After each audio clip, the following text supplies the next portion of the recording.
You're listening to Dakota Spotlight. My name is James Wallner. This is episode 15 of Season 5, A Better Search for Barbara Cotton. Dakota Spotlight is a production of Forum Communications. In this episode, we're going to explore a couple of alternative explanations for what might have happened to Barbara.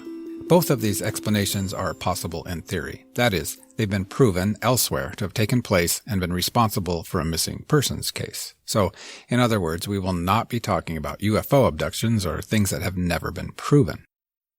The first thing we're going to talk about is a disappearance that took place in 1976 on the other side of the world. We'll meet a guy who wrote a book about it, and you'll find out, like I did, that there are some explanations for disappearances that we might never have considered. After that, we're going to talk about the occult, devil's worship, and explore some ideas floating around that maybe Barbara was a victim of some kind of cult. I'm a huge skeptic of all of this, but it certainly appears that there was a group of satanic worshippers in Williston around the time Barbara went missing. In fact, several people have reached out to me about this over the last few months. And then, to my surprise, I found some information on it. Then, through coincidence or maybe something else, I realized it is possible to connect some dots, allegedly, from Barbara Cotton all the way to some other deaths and murders elsewhere. This is all very, very fuzzy, and some people might say very far-fetched. One of those people is me, myself. I think it's far-fetched, at least in regards to having anything to do with Barbara Cotton's disappearance. But some things have popped up recently that make me feel like I really do need to tell you about all of this.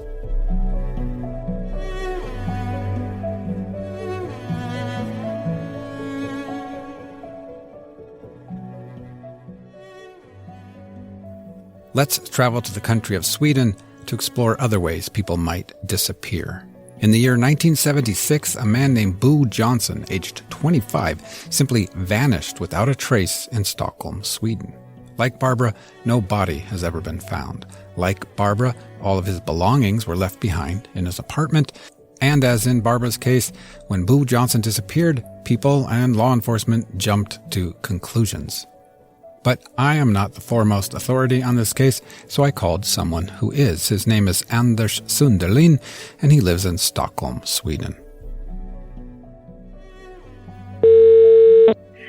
Ja, hallå, Anders Sunderlin här. Hej Anders, det här är James. Jag förstod det. Hej på dig. Tack för att börja med. If you don't recognize that language, we are speaking Swedish, but I asked Anders to switch to English with me so you can follow along. Anders, thank you so much for taking some time with me. I am so excited to meet you. I just read your book a month ago. It's the most fascinating book I've read in a long time. So thanks for taking some time here with us. I really do appreciate to be a guest in your program. Can you tell us a little bit about yourself? I didn't realize you had written that many books. It looks like 18 or something. 18 or something like that. Yes, I'm a Swedish reporter, freelance reporter since more than 40 years. And I started writing books after about 10 years of reporting. And I'm still writing books on different subjects. And my last book that came in 2019 is about a disappearance in Sweden. That's my last book. And I write for different newspapers and magazines, and also do some teaching. Anders' most recent book is titled in Swedish Brevbäraren som försvann, which translates to The Mailman or Postman Who Disappeared. The Mailman Who Disappeared. It's a very fascinating story. It's a story similar to Barbara's case in that this person, this mailman, 25-year-old Bo Johnson, just vanished, never to be heard from again, and no body has ever been discovered. Nästa, Slussen. Sydöstlig tunnelbana mot Skarpnäck. Farsta strand. Mostly for you listeners in Sweden or Stockholm, Bo Johnson lived on the street Kungagatan on the southern island of the city, Södermalm. In fact, he lived a stone's throw from where I met the mother of my two daughters, and where friends and I in the early 90s spent considerable time in a bar named Kelly's Bar near the subway station Medborgarplatsen. Bo Johnson, the mailman who disappeared, lived just up the street. Well, it was a few years before Barbara Cotton disappeared. It was in April 1976 in Stockholm, in Sweden. He was working as a mailman, and one Monday morning, he didn't show up for work at the post office near his apartment. The mail workers would start their day at 6 a.m. sorting all the mail before they headed out into the city to deliver it. This was not like Bo Johnson at all, to not show up for work without calling in sick or anything. He lived alone. Both parents were dead, and he had no brothers or sisters. When Bo Johnson did not show up for work, his co-workers were immediately perplexed. Several of his friends and co-workers called the police right away, but it would take several days before the police would enter his home. There, they found Bo Johnson's home undisturbed. There was food in the fridge. The only thing missing was Bo, his jacket, and shoes. It was like he just left, like he was just going to run out to the store or something, but never came back. His indoor slippers stood just inside the door. But Bo Johnson was not just a mailman. And he wasn't foremost a mailman. He was left-wing activist. A left-wing activist who took part in demonstrations and protests and so on in the early 70s, speaking out against the United States' involvement in Vietnam and other things. He was very involved. He was also a type of expert on the country of Albania, a communist dictatorship at the time. And he spoke Albanian. And he was working on a dictionary, Swedish Albanian dictionary. So he was quite involved in Albanian politics and friendship in the friendship organization. Bo Johnson rubbed elbows in Stockholm with Albanians, activists, politicians, and embassy employees, and probably with ambassadors, too. Bo Johnson also liked to travel a lot, and when he did so, he traveled alone, mostly to Albania and along the west-east European border. And then I found it so fascinating, some of these trips he did. I think you figured out that on one trip he was in Iceland and he didn't even look up a friend who was in Iceland. And then on his way home, he went via Berlin and went into East Berlin for like half a day or something. And it's just so fascinating. Could he have been a spy, an agent of some kind? Can he have come into trouble because of all his journeys all along the west-east European border? Or was he kidnapped in some way? Or was it an accident or anything? But the problem with this disappearance is that there are really no traces. Just like Barbara, no traces. None at all. Again, if you're wondering what this has to do with Barbara, I'm not going to be suggesting that Barbara Cotton was a spy. Rather, I just want to share with you some fascinating stuff that Anders Sundelin learned while looking for his missing person, Bo Johnson, the mailman who disappeared. I wrote my first article about this case 30 years ago. And then I've written a couple of articles about it, and I've also written about other disappearances, not many, but a few disappearances. And in the other cases, you have, you get some leads and you can follow a few traces. But in this case, I really have no idea, really no idea. The last known documented trace of Bo Johnson is a subway ticket receipt from Saturday afternoon, 2 days before his colleagues started wondering where he was. Bo Johnson must have made it home on Saturday because that subway ticket was found in the apartment. And, you have that subway ticket at around 4 p.m. in the afternoon from Christina Berry, the subway station, where he was at his meeting on that Saturday. And so they find that in his apartment. So he probably took the subway from Christina Berry to what would have been Medborgarplatsen or something, wherever. Yeah, Medborgarplatsen, in Stockholm, quite near his flat.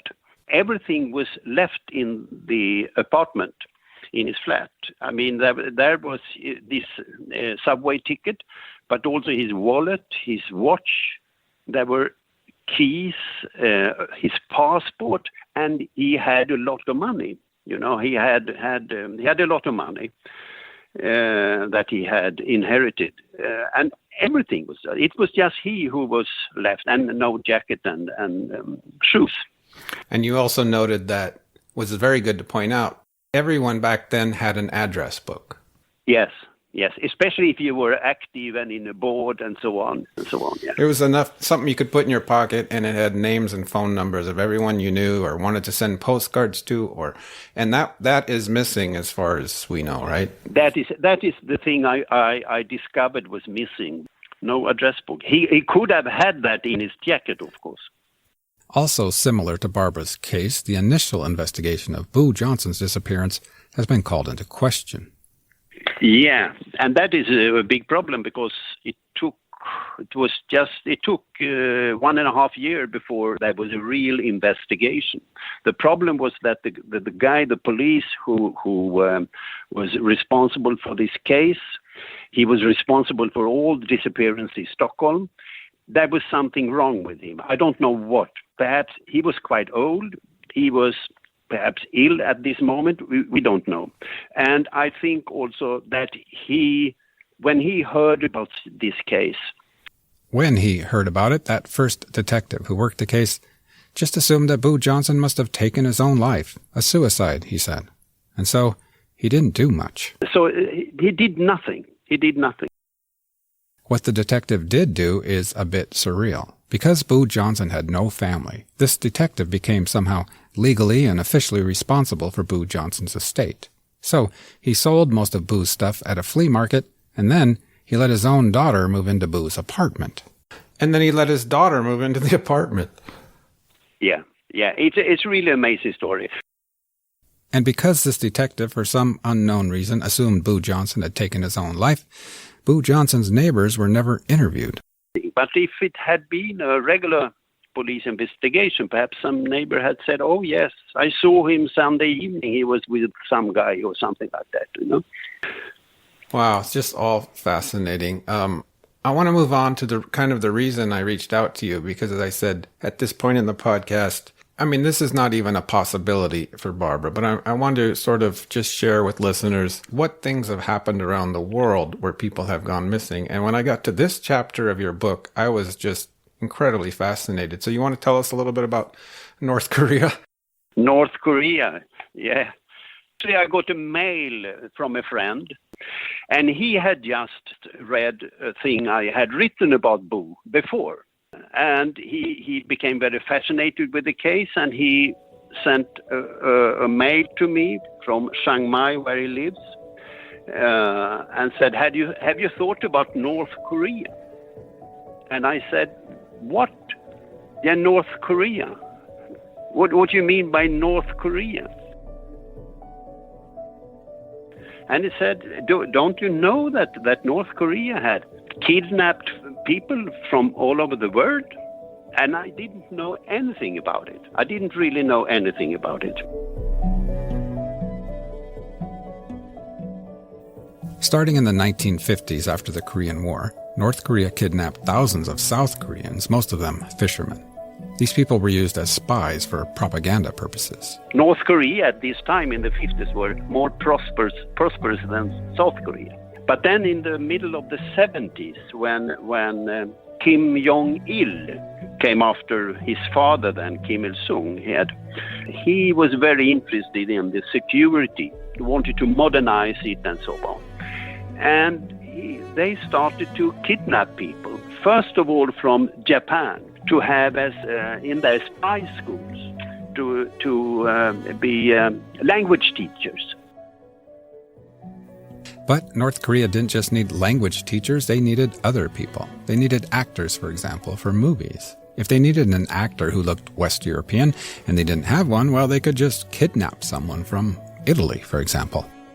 They also needed foreigners to teach North Korean spies about everyday life in their home countries. If you're a North Korean spy and you're going to get sent to Italy, you need to know a lot about that country, that society. So they started to kidnap people, mainly from Japan and South Korea, but also from Thailand, from Macau, and also a few cases that we know about from Europe, Italy, for example. All of this started around 1976, 5 years before Barbara went missing. I don't think Barb is in North Korea teaching Koreans English or anything like that, but Bo Johnson in Stockholm, Sweden was a prime and perfect candidate. He was a left-wing activist, and he was good at languages, and he spoke Albanian and also other languages. So why not? Perhaps, and we know that as he was active in a left-wing friendship organizations, there were also other friendship organizations, among them a Swedish North Korean friendship organization. And there was an embassy from middle of about 1975-76, there was established a North Korean embassy in Stockholm. And they had parties there. Yeah, the North Korean embassy in Stockholm had parties, and invited to those parties were people like Bo Johnson, who moved in left-wing circles of town. So he had met North Koreans. So it was not, he had some contacts with them, you know.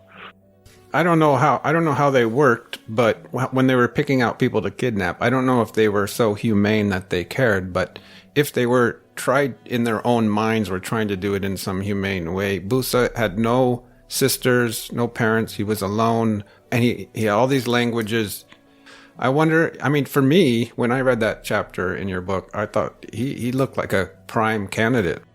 Yeah, there had also been speculations because of his many journeys along the West European border that he was an agent of some kind, that he had been involved in something. Perhaps he didn't know how dangerous, but perhaps he didn't even know that he was an agent, that he collected information. And I have a good friend who is a security agent in the security police, who has worked with these cases like this, and he said that if he should pick one guy, in the Swedish Albanian society, he would have picked Bo Johnson. One thing, because he was alone, and also that Bo Johnson was intelligent, that he was careful, he wasn't an adventurer. So all these things made him a target. Anders did not just speculate about Bo Johnson being in North Korea. He did what I would have done. He kept at it and tried to find out. A friend of Anders had seen movie stills from a film from North Korea. In that movie, there was an actor, a Westerner. Anders got a hold of the movie, pushed play, leaned in close to observe this Western actor in a North Korean movie. Could it be Bo Johnson, he thought? Who was tall. Bo Johnson was tall. He was a Westerner, but it was not Bo. No, it was not him. No, it was not Bo Johnson. Anders Sunderlin has not figured out what happened to Bo Johnson. Like Barbara Cotton, it remains a mystery. Unfortunately, Anders' book has not been translated from Swedish to English or any other language. But for my Swedish-speaking friends out there, I really recommend the book, especially if you've ever lived in Stockholm. It's a fascinating journey and exploration of Stockholm during the Cold War. Where can they get the book? At Adlibris or something? Oh, in the bookshop. And it's called, you want to say the title? Brevbäraren som försvann. The Mailman Who Disappeared. The Mailman Who Disappeared. Anders has listened to A Better Search for Barbara. I asked him if he had any advice for me. He said, read the police file. I said, they won't let me read the police file.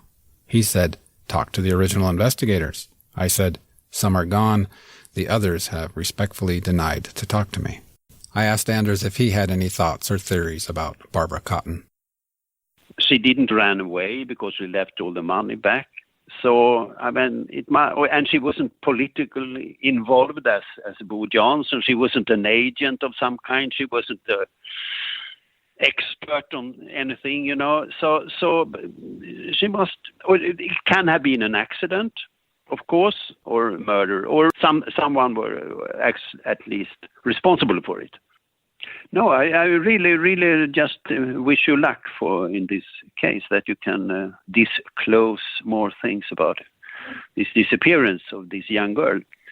Many, many thanks to Anders Sunderlin for joining us from Sweden to talk about missing Bo Johnson. For all of you Swedish-speaking people out there, missa inte boken Brevbäraren som försvann av Anders Sunderlin, finns i bokhandeln och på nätet och även som ljudbok. Let's take a look at this cult and occult business, shall we? For this segment, I contacted our friend Carrie Abbey, the private investigator. Hey, Carrie Abbey, how are you doing? It's been a while. Good. How are you? I'm good. I'm happy to talk to you today, and we're going to talk about something I've been kind of putting off because I'm very skeptical of the whole thing. And then all of a sudden, some things have happened in the last couple of weeks. I'm like, okay, I got to tell listeners about this. But we're going to talk about cults and the occult, which I think people use that word, sort of get that word mixed up. I'd actually just look this up. I have a great definition for it in this report from the National Center for the Analysis of Violent Crime. It was written by a former supervisory special agent of the Behavioral Science Unit, and it's called The Investigator's Guide to Allegations of Ritual Child Abuse. It was published in 1992.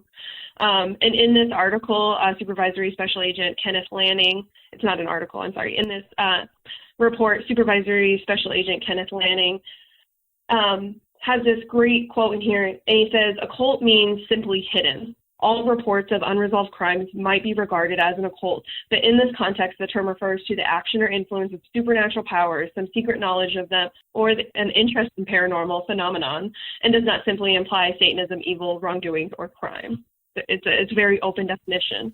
It definitely is, yeah. And I'll just say, over the course of this podcast, I've gotten a few emails and spoken to people who said, you know, there was a place outside of Williston somewhere.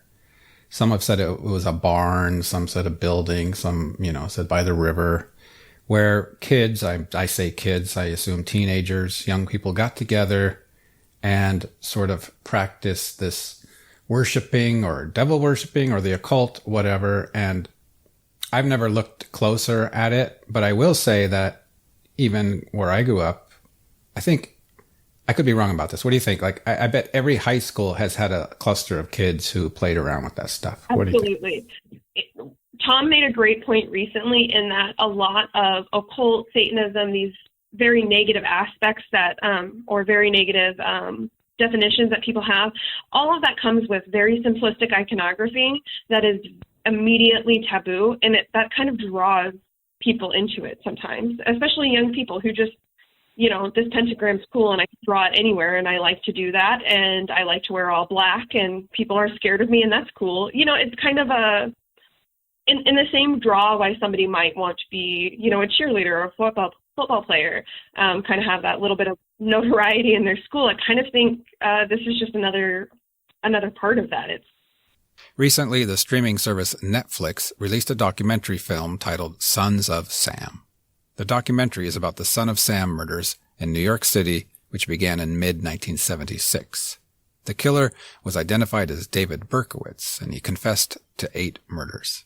But the documentarian who made the Netflix film alleges that other people were involved in the Son of Sam killings, and his quest ultimately took him to Minot, North Dakota. Carrie and I both watched this documentary, and then I asked her what she thought. It's interesting. I couldn't help but notice that part of the issue that they covered extensively in that documentary was the problematic behavior of sensationalizing, an incident like this. And then here they were sensationalizing it, again, in a documentary years and years later. Although I do think they kind of tied up some loose ends there at the end. And I appreciate that. The cops called the case closed. They had their man. But then... So then this investigative journalist kind of gets involved. What do you know about that? So Maury Terry, it was an investigative journalist who just took an interest in the Son of Sam killings and decided to, probe as far as he could with it.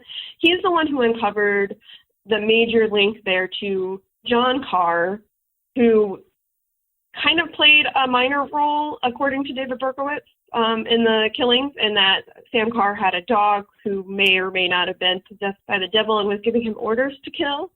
So, convicted Son of Sam killer David Berkowitz had a friend named John Carr. Remember that name, John Carr. We'll be talking about him a lot.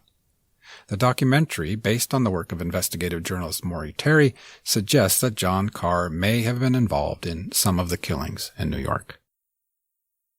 And then when this investigative journalist starts looking into this, he pretty much spent most of his life or a big part of his life until he passed away, looking into this. Mm-hmm. And he found some kind of occult connection. It had something to do with the location there in New York, or do you remember? Yes, there was a park that there was some believed satanic ritualistic activities. They said they had found some possibly sacrificed dogs, and there was some symbols drawn in like an abandoned house on this park property that they were associating with the satanic cult.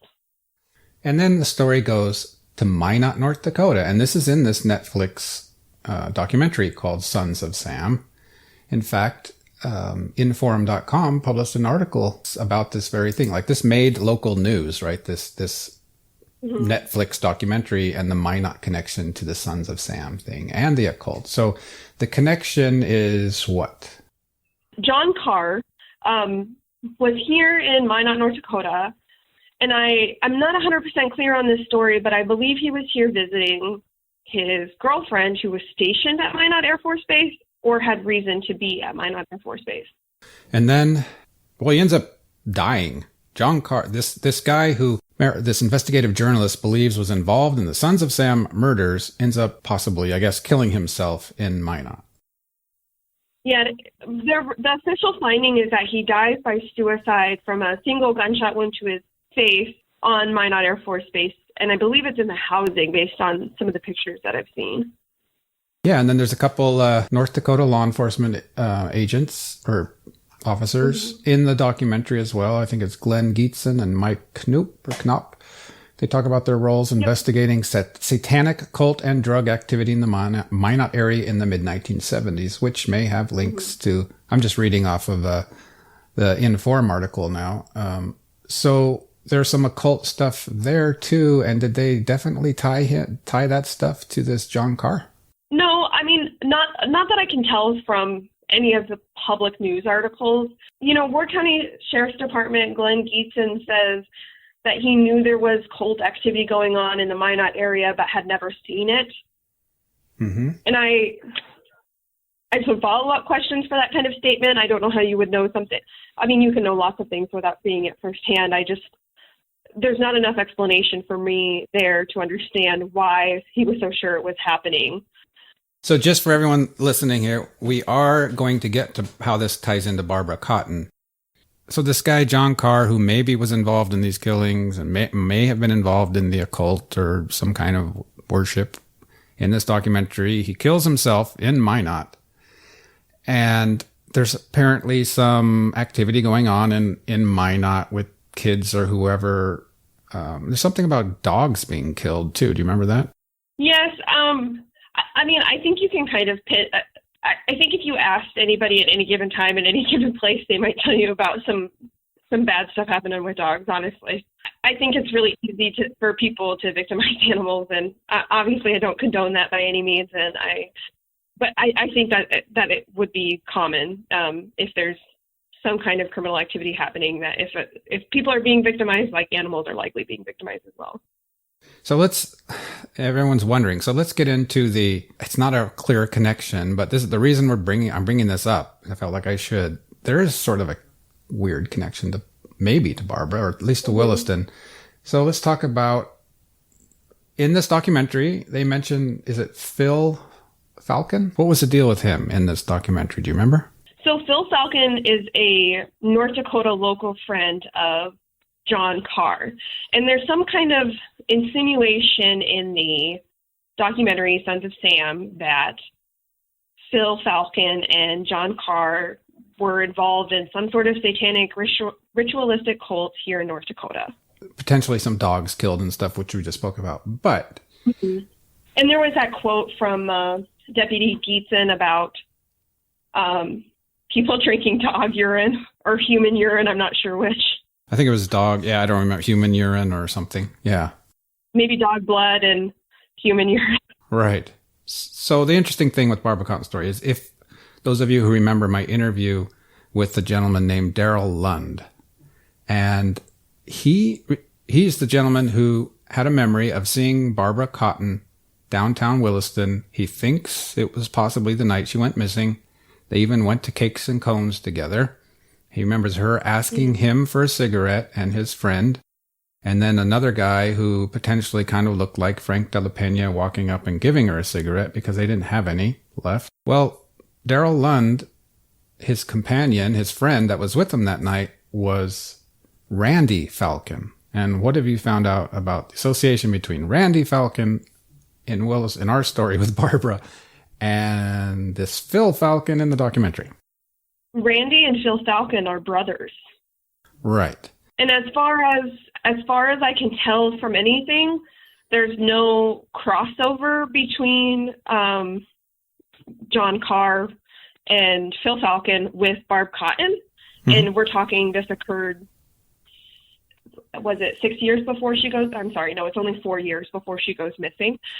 There's no indication. I mean, at that point, Barb would have been 11 years old. I doubt she was running around with a potentially satanic cult at 11 years old. I mean, there's no real indication that these things overlap. But I have confirmed with a member of the Falcon family that Randy and Phil Falcon are brothers. They are both now deceased, correct? I believe Randy is. Randy is for sure. I'm unclear about Phil. Well, maybe if he's not, we'd love to talk to him. I do think there's an obituary for him from February of 2013. The final straw or whatever, the reason I wanted to talk about all of this on the podcast is because something I found at the State Archives last week when I was going through old issues of the Williston Herald on microfilm. And, it's one thing that Randy Falcon is a brother of Phil Falcon and all that, but I found this article on May 2nd, which just happens to be, I think, the day before Frank De La Pena leaves Williston, and he will kill those two girls in Wyoming on the 7th. So, 5 days later, he's just gotten out of the hospital in Williston, and this article is not related to him, but the timing is just, with our story of Barbara Cotton, is just interesting. This is all going on at the same time. Barbara goes missing April 11th. Frank De La Pena kills the girls in Wyoming on May 7th. And this is an article that says, City Dog Napping Ring. Is rumor, fact, fiction, ? And it talks about, I'll read the first paragraph. Rumors of a dog napping ring have been circulating recently in the Williston area, and while that may seem strange in itself, added twists make the stories sound almost bizarre. And then they bring up Phil Falcon.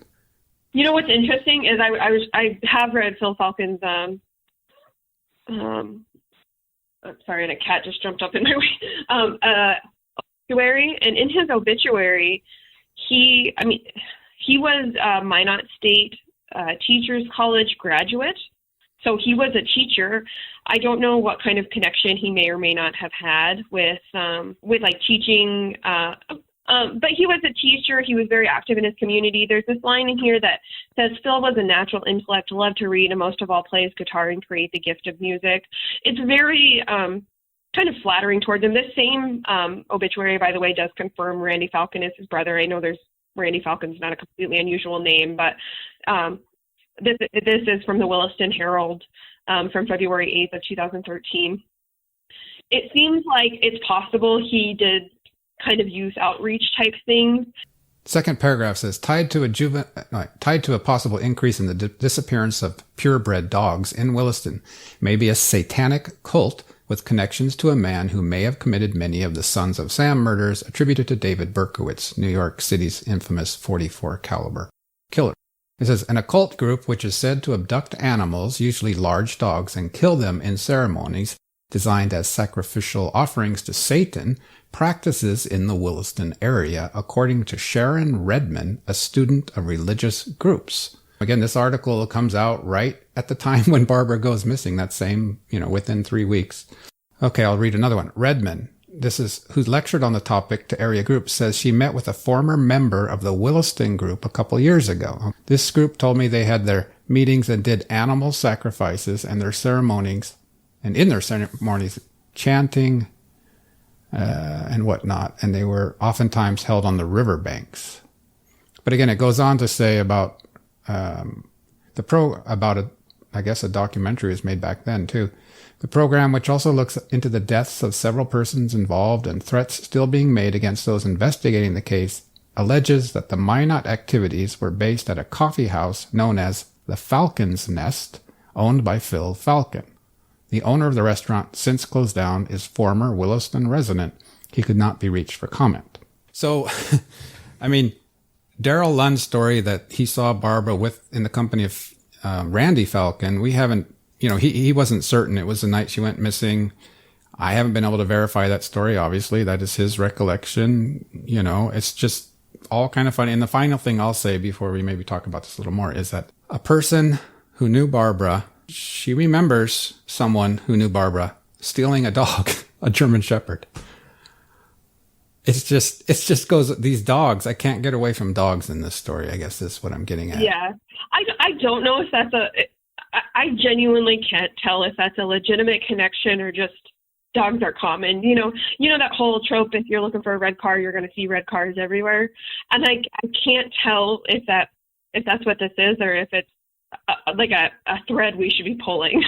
Exactly. I feel exactly the same way. On the one hand, I want to make it clear to everyone listening that I'm not trying to say, Barbara was killed because of some kind of cult or occult activity. I'm very, very skeptical of all this. And at the same time, I can feel my skepticism possibly getting in the way. Like the whole reason I haven't brought this up until now is because, like I said, originally some emails from some people, hey, people talking about the occult. And then this documentary comes out, and then the Randy Falcon thing. And then I find this article, and I thought, okay, we have to address it at this point, at least put it out there. And I'm still very skeptical, to be honest. I mean, first of all, Berkowitz, none of these stories about the occult talk about kidnapping 15-year-old girls and hiding their bodies. None of that's going on. I'm not saying Berkowitz didn't kidnap 15-year-old girls in New York and then hide them. It's a completely different thing. Yeah, correct. There's no indication of that. You look for a pattern of behavior with criminal activity. And there's lots of patterns of behavior for David Berkowitz. Everybody has patterns of behavior for all sorts of things, but none of the known patterns of behavior for David Berkowitz include kidnapping a 15-year-old girl and doing anything with her. And nowhere in this article about potential an occult group in Williston or the Minot thing where they talk about sacrificing young women. It was dogs. You can find patterns if you want to find patterns, but we're not seeing established patterns. We're seeing very minor links. And that's kind of what was signature with the investigative journalist Maury Terry, is he saw very small things and made kind of some logical connections. And when he didn't find the supporting documents that he was hoping for or the supporting information that he was hoping for, he kind of moved on to the next thing and I can work this connection to death. Yes. And I can work this connection to death. And that's understandable. That is investigation. There needs to be kind of a sense of awareness to some degree. There's a really great quote from that FBI agent, Ken Lanning, that says, "The evidence wasn't there, but the allegations of satanic ritual abuse never really went away. When people get emotionally involved in an issue, common sense and reason go out the window. People believe what they want and need to believe." And I think that kind of can translate into a lot of this stuff, especially with anything related to satanic ritualistic abuse or the allegations around it, is people just get scared and they want to believe this thing. It's easier to believe this than something else. It's when you don't understand something and you want to shut it down. I always think of the assassination of John F. Kennedy, mostly because up until about 1995 or something, which was a while ago now, I read pretty much everything that had been printed about it, all the books. And I learned while reading about that you can find a conspiracy or the weirdest theory about things. If you look hard enough, you will find it. And to date, there are probably, 500 theories about what happened to JFK, at least 100. And some of them are sort of logical types of theories. And some of them are just out there that I haven't heard the one that he committed suicide yet, but it's almost gets to be that absurd. That's actually something we didn't address that I think is really important. A lot of these allegations about satanic abuse or the allegations about satanic activity in Minot, North Dakota have links to these tunnels underground here in town. And there's two very reasonable explanations for these tunnels in town in Minot that I think people are commonly overlooking. Number one is that Minot was a huge hub in the Prohibition era and rum running and that sort of activities. And when alcohol was prohibited, Minot was a big port for that sort of thing. And the second one is, but there is an Air Force base here, and there's tunnels under lots of towns and cities in the United States. It's not that unusual. You know, I think the value of this episode, let's put it this way. Tell me what you think. If the cult, an occult or the occult was involved in Barbara Cotton's disappearance, I think what we'll achieve with this episode is your and my skepticism sparking some fire under someone's, who are frustrated with us. Yeah, if the cult or somebody's involved, like hopefully us saying that this is kind of silly will make somebody feel motivated to prove it. So let's just summarize here. Before the train comes, I'll let you take over a little bit. This Son of Sam killings in New York by Berkowitz. There's an investigative journalist, Maureen Terry, who decides to look into this further and see if there's any other people who were involved in the Son of Sam killings. And he finds a connection with John Carr. John Carr then dies by suicide months later here at Minot, North Dakota. And from that connection, we know that while John Carr was in North Dakota, he had some contact with Phil Falcon, and Phil Falcon is the brother of Randy Falcon. And Randy Falcon, according to Daryl Lund, who we spoke with on the podcast, Randy Falcon was with Daryl the night they saw Barbara, near outside the Plainsman building. They went to Cakes and Cones together. Is his recollection the night she went missing, or within that, sometime around then. And then I found this article on that very May 5th, 3 weeks after Barbara went missing, talking about Phil Falcon, the owner of the restaurant, or a city dog napping ring in Williston. And someone told me that who knew Barbara, remembers a friend of Barbara's stealing a dog. There was cult out activity, apparently, or an occult group in Williston that's in this article. Well, this has been great, Carrie. Thank you so much again. Before we sign off, how is the private investigations world treating you? It's been pretty rough recently, honestly. This job can be very emotionally trying, and I have yet to find a case where I don't get emotionally invested in one way or another, even when it's not so much about, I don't even know how to say it. It's not so much about being emotionally attached to a defendant so much as trying to preserve somebody's rights to the best of the ability that I can from a distance, and it's very difficult. The job can be trying.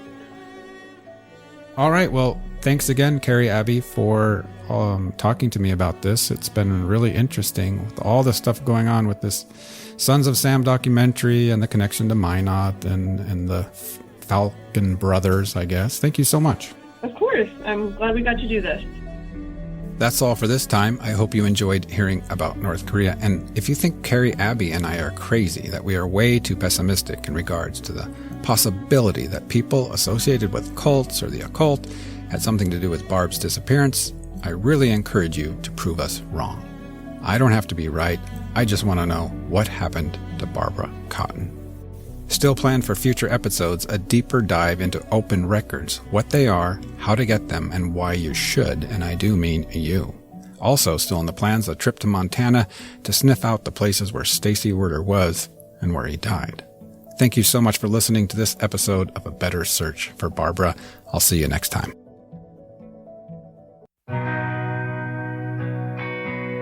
Dakota Spotlight is a production of Forum Communications, researched, written, recorded, and edited by me, James Wollner.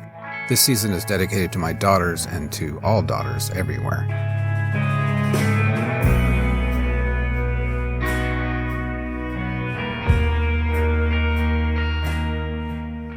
Some music in this season, including the song you're listening to now, provided by North Dakota-born, former Wishick area resident, and UND grad Isaac Turner of Kalamazoo, Michigan, and his seemingly infinite number of musical bands and projects. This band is named Wowza in Kalamazoo. We also heard a little from his bands Out and the Hollis Group. Search for Wowza, Out, and the Hollis Group on bandcamp.com or see the links in the show notes. Thanks much, Isaac and friends. To learn more about missing kids, check out the National Center for Missing and Exploited Children at missingkids.org. To contact me, shoot me an email at dakotaspotlight@gmail.com. If you're loving this season, please tell your friends in real life and on social media and give me a review and a rating on Apple Podcasts. And why not come and join us at the Dakota Spotlight Facebook group? Thank you so much for listening to this episode of Season 5, A Better Search for Barbara.